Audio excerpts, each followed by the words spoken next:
Nessa segunda parte da aula, vamos ver os corpos que integram o sistema solar com uma descrição, um detalhamento de cada um desses corpos, dessas famílias de corpos, vamos dizer assim. Vamos começar com os planetas ditos clássicos. São 8, a gente já sabe disso, vocês já viram isso. Como é que eles podem ser classificados? De distintas maneiras. Primeiro, por sua composição química, eles podem ser classificados em os terrestres, obviamente, como a Terra, compostos por rochas, metais, tem altas densidades, tem rotação lenta, tem superfícies sólidas, não tem anéis e tem muito poucas ou nenhuma Lua. Já os outros, os jovianos, os gasosos, Júpiter, Saturno, Urano e Netuno, são distintos. Eles são compostos essencialmente por hidrogênio e hélio, têm densidades, portanto, bem baixas, como a gente viu na primeira parte, giram muito rapidamente, confira na tabela que aparece lá na primeira parte, tem camadas atmosféricas bem espessas, anéis e tem muitos satélites. A gente pode classificar eles também por tamanho, que é bem óbvio. Os pequenos, Mercúrio, Vênus, Terra e Marte, que têm diâmetros no máximo de 13 mil quilômetros, a Terra é o maior deles, e os gigantes gasosos, né? O menor deles, Netuno, tem em torno de 48 mil quilômetros de diâmetro, portanto são objetos de natureza bem diferente.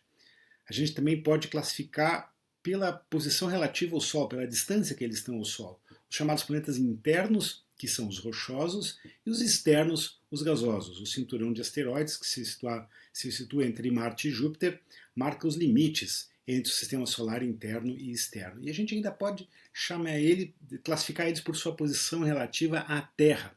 Essa é uma classificação antiga, muito pouco usada. Eu falo dela aqui mas por completeza, para que vocês já escutem o termo pelo menos uma vez. São os chamados planetas inferiores e superiores. Os inferiores são aqueles que estão mais próximos do Sol que a Terra, e os superiores são aqueles que estão mais longe do Sol do que a Terra. Vale lembrar que os planetas interiores, quando observados da Terra, têm um ciclo de fases similar ao que a gente vê na Lua da Terra. A gente pode ver ele crescente, minguante, cheio ou novo, entre aspas. Né? Já os planetas superiores, uma vez que a Terra está muito mais próxima do Sol do que eles, vão ser sempre vistos daqui da Terra totalmente iluminados, como se fossem cheios, a gente pode dizer assim. Se vocês pensarem um pouco na geometria, vão ver como é que isso funciona. Aqui, por exemplo, nessa série de imagens, dá para ver o ciclo das fases de Vênus. Olhem aqui na linha de cima da figura, Vênus vai ficando cada vez menos iluminado, ele começa aqui, vamos dizer que Vênus está minguante, vai ficando menos iluminado, chega no mínimo, e depois a iluminação começa a crescer. Notem que enquanto a iluminação vai crescendo, ele vai diminuindo, o diâmetro angular vai diminuindo, claro, né? Ele vai indo lá para o outro lado do Sol. Quando a gente observar ele lá do outro lado do Sol, que aparece aqui na figura número 17, ele está cheio, todo o disco dele está iluminado, porque a gente está de um lado do Sol e ele está do outro. Quando os dois, a Terra e Vênus, estão do mesmo lado, ele é visto na fase entre minguante e novo, vamos dizer assim, entre aspas. Essa imagem aqui é uma imagem histórica, uma imagem obtida pela nave Voyager 1, lá no final dos anos 70. Lembrem, as naves Voyager foram lançadas em 1977, a Voyager 1 e a Voyager 2, e são os objetos feitos pela mão humana que estão mais longe da Terra hoje em dia. 2 anos depois de serem lançadas, em 1979, a Voyager fez uma sequência de fotos dos planetas. As fotos são meio. Tem problemas de qualidade, evidente, mas tem uma importância histórica grande, já que foi a primeira vez que foram feitas. Né?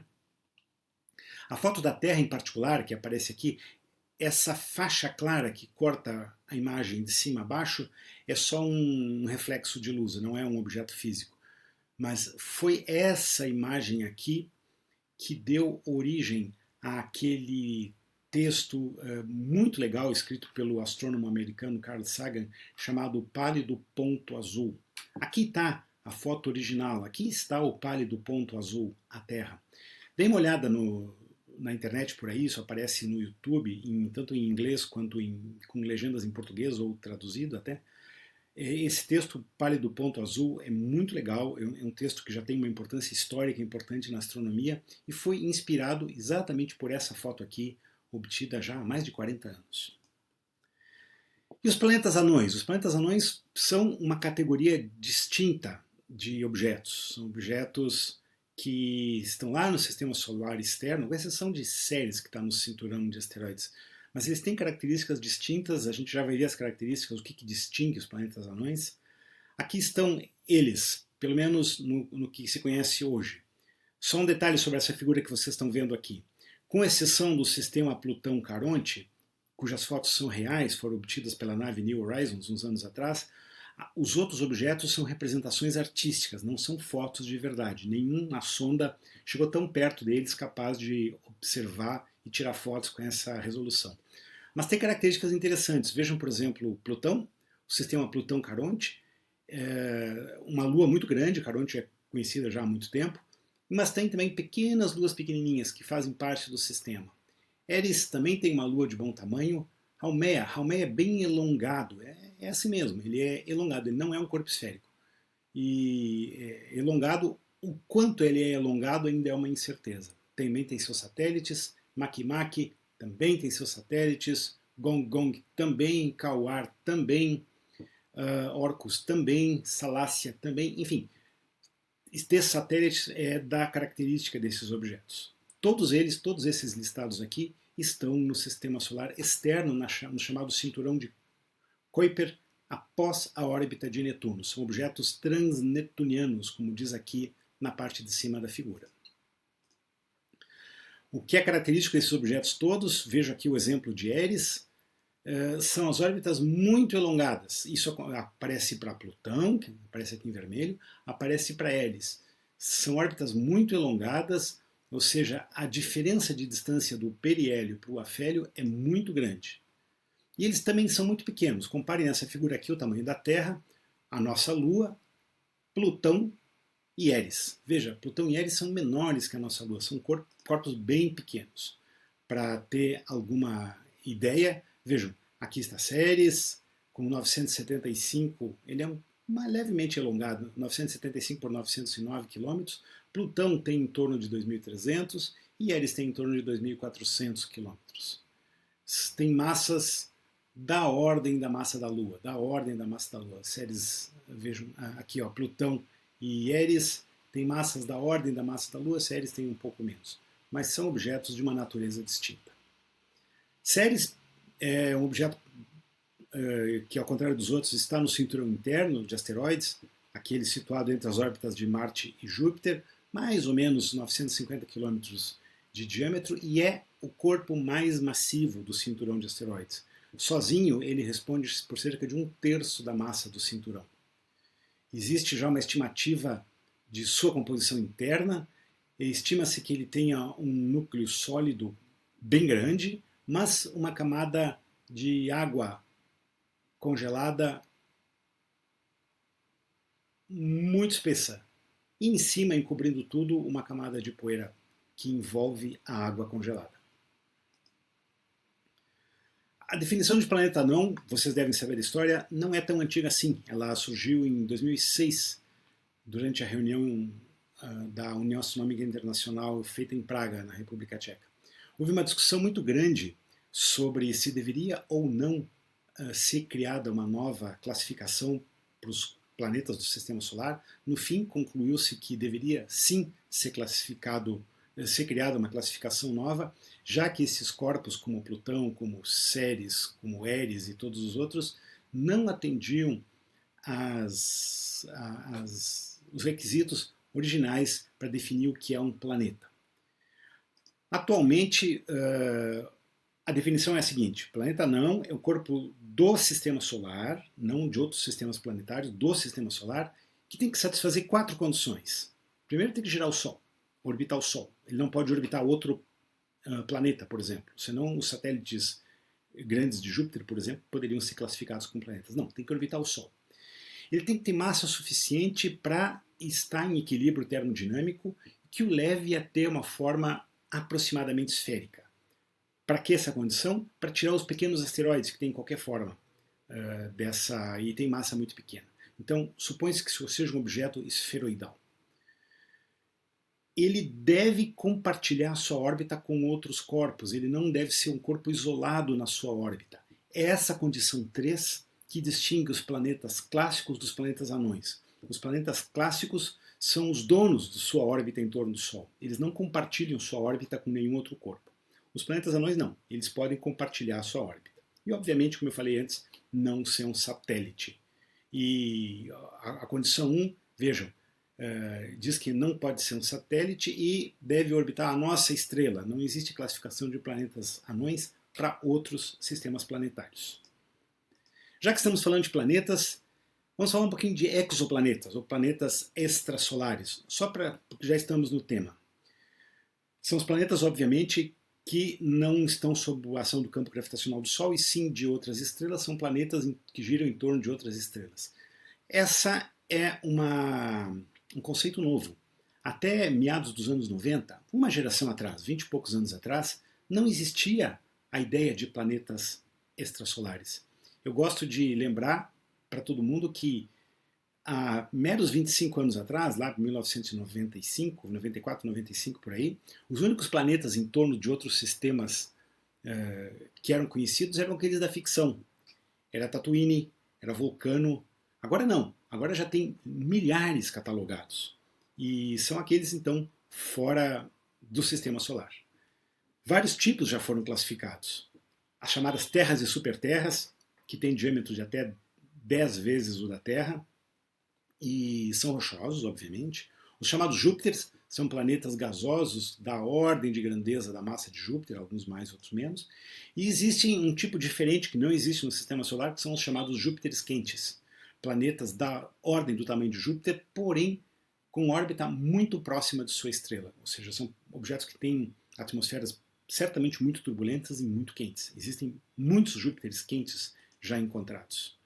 O número de planetas varia muito, varia literalmente todas as semanas. Atualmente está um pouquinho acima dos 4.000 já identificados, já catalogados, mas vale sempre lembrar que, segundo as estimativas do satélite Kepler, um satélite americano que foi lançado exclusivamente para procurar exoplanetas, já deixou de funcionar uns poucos anos atrás, mas segundo os dados do satélite Kepler, aparentemente todas as estrelas, ou a grande maioria delas, deve ter sistemas planetários.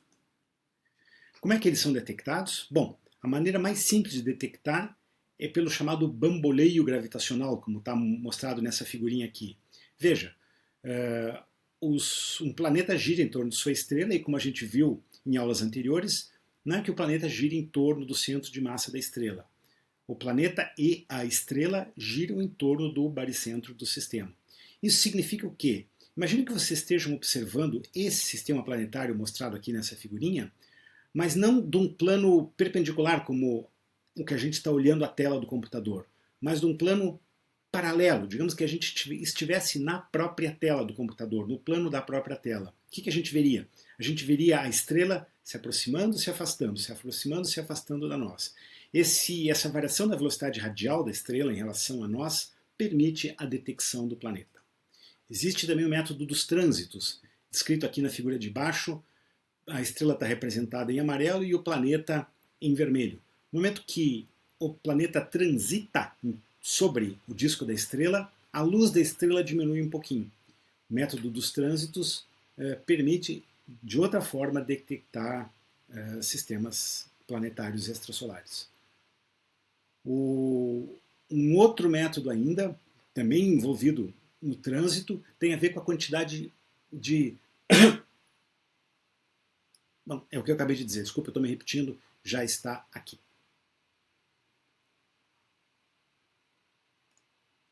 Bom, e os corpos menores?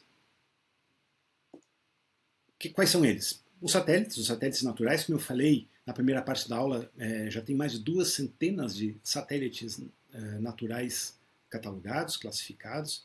Os asteroides, pequenos corpos rochosos, os cometas e os objetos do cinturão de Kuiper, que são planetóides, asteroides, objetos lá do cinturão externo.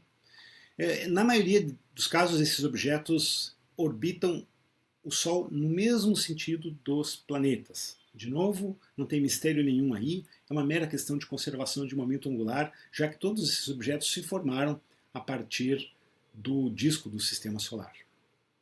Aqui tem alguns exemplos de asteroides, essas fotos são reais, não são fotos, não são imagens de artista. O primeiro deles foi descoberto, foi Ceres, né, que é o maior deles, foi descoberto em 1801, faz um pouco mais de 2 séculos. E porque ele é muito brilhante, o brilho aparente dele é muito grande. Logo depois foram, ainda no século XIX, vários foram descobertos. No final do século XIX já haviam centenas de asteroides identificados e catalogados. Inclusive, vale a pena lembrar o que aconteceu lá em meados do século XIX.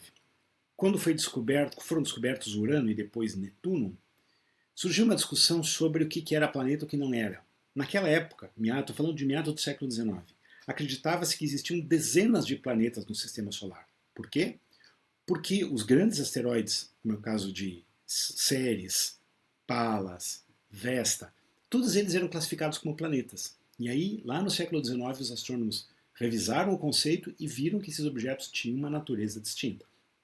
Então, os planetas foram reclassificados e criaram-se distintas famílias de objetos, os planetas e os asteroides. Quer dizer, eu estou contando isso para ilustrar o fato de que o que aconteceu em 2006, quando foi criada a categoria de planetas anões, não é nenhuma novidade. A gente está falando de ciência, não está falando de dogma. Portanto, se é preciso revisar um conceito e redefinir um novo conceito, não tem problema nenhum. Assim é que a ciência progride, e revisando o que já foi feito antes. O número total de asteroides catalogados atualmente está na faixa de 1 milhão, mas o número existente certamente é muito maior do que isso. Vale lembrar que a soma das massas é muito pequena, provavelmente não chega na massa da Lua. Eu vou mostrar uma pequena animação para vocês aqui sobre os asteroides do Sistema Solar. Deixa eu abrir a animação aqui, estou abrindo em tela cheia. Ela mostra o número total de asteroides que era conhecido no final do século passado, 1999, e hoje, atualmente. Vejam, aqui dá para ver nessa animação que já vai começar. Veja, aqui está o que existia no final do século XX, os objetos todos girando para o mesmo lado. 10 anos depois, o número catalogado já era muito maior. E o tempo foi passando. Vejam, em 2018 já tinha aí centenas de milhares de objetos catalogados. Hoje, então, é um número muito grande. Notem a validade da terceira lei de Kepler, os objetos mais próximos do sistema girando mais rápido. Isso é a terceira lei de Kepler em ação. Os objetos se concentram aqui no cinturão de asteroides, porém são bem espalhados. Eu vou repetir esse filme porque ele é bem ilustrativo. Ele é bem ilustrativo porque ele mostra a validade das leis de Kepler, a distribuição das órbitas dos asteroides. Vejam que alguns deles, ainda que a maioria deles esteja lá entre Marte e Júpiter, alguns deles têm órbitas muito mais internas do Sistema Solar. Vejam, aqui estão Mercúrio, Vênus e a Terra representado em azul claro, Marte representado em vermelho, e lá na borda externa, Júpiter representado em amarelo. Então, mesmo na órbita da Terra, que está aqui, existem asteroides. Vejam aqui, então, o cinturão em grande quantidade. Por que essa concentração na órbita da Terra? Simplesmente porque a gente está aqui, é muito mais fácil ver. Mas a maioria esmagadora deles está lá em torno da órbita entre as órbitas de Marte e de Júpiter. Ok? Vamos voltar para cá então.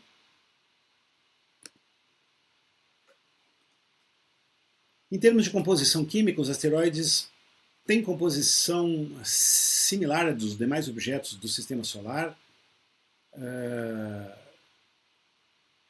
Eles têm todos os materiais que tem na Terra.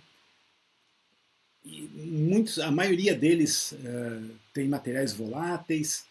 Alguns têm uma concentração maior de níquel, ferro, magnésio e silicato. Inclusive, se fala como hipótese que no futuro poderia se fazer mineração de asteroides e procurando identificar metais de grande valor agregado que são raros na Terra. Isso, por enquanto, é ficção científica. Alguns, por outro lado, têm uma quantidade muito grande, dominante, esmagadora de níquel e ferro. Eles estão, como eu falei para vocês, basicamente no cinturão principal, entre as órbitas de Marte e de Júpiter, tipicamente entre 2 e 4 unidades astronômicas do Sol. Relembrando, Marte está a 1,5 e Júpiter está a 5. Próximos da Terra, os chamados NEOs, NEOs da sigla em inglês Near Earth Object. Existem alguns também que têm órbitas muito bem catalogadas, investigadas com cuidado para ver se não apresentam risco para a Terra.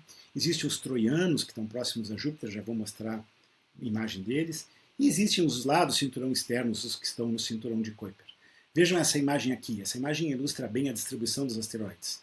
Aqui está o sistema solar interno em escala de tamanho das órbitas. Aqui está o Sol no centro, Mercúrio, Vênus, Terra e Marte. Aqui está a órbita de Marte. E lá concentram-se, marcados em branco aqui, concentra-se a grande maioria dos asteroides. Tem algumas famílias distintas. Em verde aqui estão chamados troianos, gregos e troianos, ou simplesmente troianos, como eles são conhecidos. Por que eles se localizam aqui e aqui? Se vocês traçarem uma linha Sol-Júpiter, Júpiter está aqui, Sol-Júpiter, eles se concentram basicamente a 60 graus depois, 60 graus antes de Júpiter na sua órbita. Lembra, a gente está olhando como antes o sistema solar visto de cima a partir do polo norte do Sol, portanto tudo está girando no sentido anti-horário nessa figura. Ora, sendo assim, tudo gira nesse sentido. Então, 60 graus depois, 60 graus antes de Júpiter, esses objetos giram em torno do Sol com a mesma velocidade angular de Júpiter. São pontos de estabilidade gravitacional, conhecidos como pontos de Lagrange. Por isso que se concentram tantos objetos assim. Existem também os chamados ILDAs, está escrito aqui, ó. Os ILDAs também são objetos que têm órbitas ressonantes com a órbita de Júpiter, estão representados em laranja escuro nessa figura. Eles se concentram em 3 pontos, aqui, aqui e aqui, atrás de Júpiter, vamos dizer assim, opostos a Júpiter, melhor dizendo. Mas, diferente dos troianos, eles giram em torno do Sol com período orbital em ressonância 3,2 com Júpiter. Para cada 3 voltas que eles dão em torno do Sol, Júpiter dá 2. Isso é o que se chama de uma órbita ressonante. Por isso eles se concentram nessas regiões aqui. E os cometas? Bom, todo mundo sabe o que é cometa, todo mundo já viu uma foto de cometa na vida. Eles vêm lá do sistema solar muito externo, da chamada nuvem de Oort. Já vou mostrar uma figura que ilustra o que é a nuvem de Oort. E chegam no sistema solar interno, aqui onde estão os planetas, onde está a eclíptica, com ângulos de inclinação que pode ser qualquer um, pode ser muito variados. Opa, perdão, deu um problema aqui, voltemos. Perdão, gente. Então, os cometas são conhecidos desde a antiguidade. O cometa Halley, por exemplo, tem informações sobre a passagem dele, feita por astrônomos chineses no ano 240 a.C. Eles são conhecidos há muito tempo. Qual é a composição química dos cometas? Qual é a sua natureza? Eles são basicamente água. Água com alguns gases congelados e poeira. Não é piada, é verdade. Os astrônomos se referem aos cometas, a composição química dos cometas, como gelo sujo. Eles são dominantemente gelo, porém gelo com impurezas. Em termos de partes, eles se dividem no núcleo, que é uma região central, uma região sólida do centro, tipicamente toda congelada, gelo, impurezas. Que tamanho tem, tipicamente, o núcleo de cometa? O tamanho de uma montanha, alguns quilômetros dessa ordem. Eles são irregulares. Pode ser 2 ou 3 quilômetros, pode ser um pouco mais, pode ser 10, pode ser 15. E tem formas bem irregulares. Quando está longe do Sol, o cometa só tem um núcleo. Quando ele se aproxima do Sol, o calor do Sol, os fótons emitidos pelo Sol, fazem com que essa região central, esse material da região central, sublime, passe de sólido para gasoso. Então, em torno do núcleo, desenvolve-se o que se chama de coma. Coma é um termo em latim que quer dizer cabeleira. É uma nuvem esférica, mais ou menos esférica, que não pode ser muito grande, pode ser, se o núcleo tem uns poucos quilômetros, aqui a gente pode falar de dezenas de milhares de quilômetros, muito grande, marca a Terra, que é produzido por material sublimado quando o cometa chega próximo do Sol. basicamente o material do próprio cometa, vapor d'água, dióxido de carbono e outros gases. Ele pode a coma pode se estender depois formando a cauda mais de 500 mil de quilômetros. 500 mil, muito, muito grande. Quanto à cauda propriamente dita, aqui está o exemplo do cometa Hale-Bopp, um cometa lá dos anos 1990. Ela tem duas partes. Se vocês olharem na figura, tem uma parte mais amarelada, alaranjada, e uma outra parte azulada, e elas não são bem alinhadas uma com a outra. A cauda de poeira, que é essa que está aqui aparecendo mais em alaranjado, é uma trilha deixada pelo material arrancado do núcleo do cometa à medida que ele se desloca.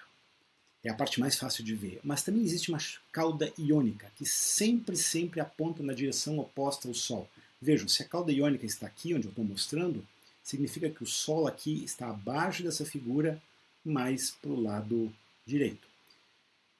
Bem alinhado com a direção dos raios solares está a cauda iônica. O cometa não, a cauda de poeira não. A cauda de poeira é uma trilha que marca de onde o cometa está vindo, como que ele está se deslocando.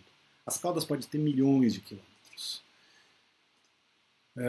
Os gases da cauda, então, como eu falava, são sempre carregados pelo vento solar. O que domina a cauda são alguns íons aí, em particular a cauda iônica. E o íon típico, aí, o monóxido de carbono, ele reflete mais a luz azul do que o vermelho, por isso elas sempre parecem azuladas. O vento solar atinge o cometa com velocidade muito grande, por isso faz com que essa cauda de íon sempre esteja na direção oposta ao Sol. Vejam, isso pode ser meio contraintuitivo. Se o cometa está indo na direção do Sol, a cauda iônica está oposta, está para trás. Mas se o cometa já passou pelo Sol e está se afastando, a cauda iônica também aponta na direção oposta ao Sol. Então, isso pode ser meio contraintuitivo, porque a cauda pode estar na frente nesse caso, né? Os cometas podem ser extintos, podem ser adormecidos. Extintos porque, obviamente, eles têm uma massa finita, eles não são inesgotáveis. E a cada passagem próxima ao Sol, a cada passagem periélica, eles perdem material. Então, pode acontecer do cometa perder todo o material que poderia ser volatilizado. Em consequência, ele não forma mais a coma e é um cometa extinto. E também pode acontecer o fato do cometa estar adormecido, no sentido dele ser envolto numa espessa crosta uma camada espessa de poeira, de maneira que a radiação do Sol não consiga sublimar o material que está embaixo dessa camada de poeira. Então se chama cometa adormecido. Essa camada externa dá ao cometa uma aparência de asteroide, mas talvez ele não seja. O asteroide Phaethon provavelmente tem essa natureza. Outra coisa que vale a pena lembrar é que esses objetos, os cometas, podem eventualmente colidir com a Terra, pequenos núcleos de cometa. O grande exemplo é a explosão de Tunguska, Sibéria, Rússia, ocorrida em junho de 1908, 120 e poucos anos atrás. É um objeto que provavelmente era um pequeno núcleo ou um fragmento de núcleo de cometa, explodiu, na verdade ela sublimou na alta atmosfera, aí, uns 10 quilômetros acima do nível do mar, e provocou uma imensa explosão, liberando uma quantidade de energia da ordem de 1000 vezes a energia liberada pela bomba de Hiroshima. E essa foto aqui do lado é ruinzinha, porque é uma foto tirada lá no fundão da Rússia, no início do século XX. Demonstra que esse evento derrubou em torno de 3.000 quilômetros quadrados de árvores. Vale a pena vocês darem uma zapeada aí na internet, procurarem imagens e descrições detalhadas do evento de Tunguska. É um evento bem ilustrativo do que poderia acontecer se um objeto desses colidisse com a Terra. E de onde vêm os cometas? Bom, essa figura aqui demonstra o sistema solar. Atenção a olhar essa figura. O eixo horizontal é logarítmico e está em unidades astronômicas. Então aqui, até 15, 20, na verdade até 30 unidades astronômicas está Netuno, né? Saturno está em 10, Urano em 20, Netuno em 30 unidades astronômicas. Aqui no sistema solar interno estão os planetas todos. A chamada heliosfera. A heliosfera termina em torno de 100, 110 unidades astronômicas. A nave Voyager 1 já passou por esse ponto. É o ponto onde a heliosfera termina. Essa camada aqui é chamada heliopausa. O que é a heliopausa? É o ponto em que a radiação do Sol deixa de ser dominante e o meio interplanetário termina. Daí para diante, daí para longe do Sol, começa o meio interestelar. E aqui, bem longe do Sol, lembre, cuidado, isso aqui é logarítmico, na faixa das dezenas de milhares de unidades astronômicas está a nuvem de Oort, a nuvem de onde vêm os cometas. E lá, bem adiante, estão as estrelas. Para a gente olhar a nuvem de Oort do outro ângulo, isso obviamente é uma representação artística, vejam, o raio da nuvem de Oort é da ordem de 1 ano-luz. Vamos lembrar, 1 ano-luz em unidades astronômicas são 62, 63 mil. E aqui a gente está falando de 60 mil e está por aqui assim. Ó. Então, o raio da nuvem de Oort é da ordem de 1 ano-luz. Ainda que se concentrem aqui os objetos, a nuvem é esférica. Os cometas podem vir para o sistema solar interno de qualquer lugar. O sistema solar interno está todo dentro dessa bolinha aqui, que obviamente não está em escala. Essa bolinha aqui é muito pequena. Todos os planetas, tudo mais, está aqui. E os cometas podem vir de qualquer lugar por aqui. Esse nome, nuvem de Oort, é uma homenagem a um astrônomo holandês chamado Jan Oort, que descreveu as órbitas, uma amostra muito grande de cometas, fez as contas para trás, calculou equações de movimento com o tempo, com o sinal contrário do tempo, e viu de onde que os cometas vinham, chegando à conclusão de que eles vinham dessa região aqui. Bom, só para concluir, vamos falar um pouco sobre a origem do sistema solar. Esse esqueminha aqui está ilustrando como é que as coisas aconteceram. Ora, aconteceram quando uma nuvem de gás, que já tinha uma rotação inicial, começou a se contrair devido ao seu próprio campo gravitacional. Os gatilhos da formação estelar é outro capítulo à parte, a gente vai falar disso mais tarde quando falar de estrelas. Mas vamos assumir que a nuvem começou a se contrair devido à sua própria massa, devido ao seu próprio campo gravitacional, e enquanto se contraía, obviamente, foi girando cada vez mais rápido. Não tem nenhuma mágica aí, é conservação de momento angular. Imaginem a nuvem muito dispersa e com o momento angular se movendo lentamente. Quando começa a se contrair, começa a girar cada vez mais rápido para que o momento angular se conserve. E enquanto vai girando, também vai achatando no sentido do eixo de rotação. Se a rotação é assim, vai se achatando no sentido desse eixo. Essa também é uma propriedade da dinâmica, uma propriedade física, não tem nenhum mistério. À medida que o disco vai se achatando, vão ocorrendo colisões de pequenos corpos, que começam com grãos, né, com grãos de poeira e gás congelado, começam a colidir em colisões inelásticas, começam a se colar um no outro, formando objetos pequenos chamados planetesimais, que vão se colidindo e colando, e se colidindo e colando, e formando objetos cada vez maiores. Na sequência, vai se formando então um disco de objetos em torno do protosol. Aqui ainda é o protosol, o Sol não começou ainda a funcionar como uma estrela, ou seja, ainda não ocorre fusão nuclear no seu núcleo, mas ele já é um objeto denso e quente aqui no centro do disco. Esse processo todo leva da ordem dos milhões de anos, da ordem de 10 a 6 anos. Depois chega um ponto em que a temperatura e a pressão no núcleo fazem com que comece a ocorrer fusão termonuclear lá no núcleo do Sol. Ele começa a produzir energia e, portanto, ele liga como uma estrela propriamente dita. Quando isso acontece, todo o disco planetário é varrido, todos os corpos pequenos evaporam, só ficam os grãos grandes. Como é que eu sei disso? Ora, porque a gente mora em cima de um desses grãos grandes. A Terra é um desses grãos grandes. E o sistema se acomoda no formato que a gente conhece hoje. Obviamente, enquanto isso foi acontecendo, os corpos maiores se acomodaram em órbitas estáveis. Certamente houve colisões, houve acomodações de objetos, alguns objetos devem ter caído no Sol, até que se acomodou o sistema com os corpos que a gente conhece hoje. Que idade o sistema tem? O sistema tem em torno de 4,5, 4,56 bilhões de anos, e existem evidências muito sólidas de que o processo de evolução do sistema aconteceu dessa forma. Primeiro, As leis de conservação da dinâmica, que são leis muito, muito sólidas, muito bem conhecidas. Os planetas e satélites todos giram com o mesmo sentido e a mesma rotação, o mesmo momento angular da nuvem protostelar e, portanto, do Sol. Tudo gira no mesmo sentido.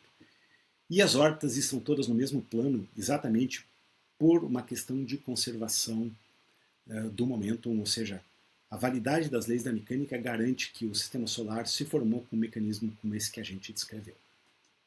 E aqui eu termino, gente, assim termina a primeira aula.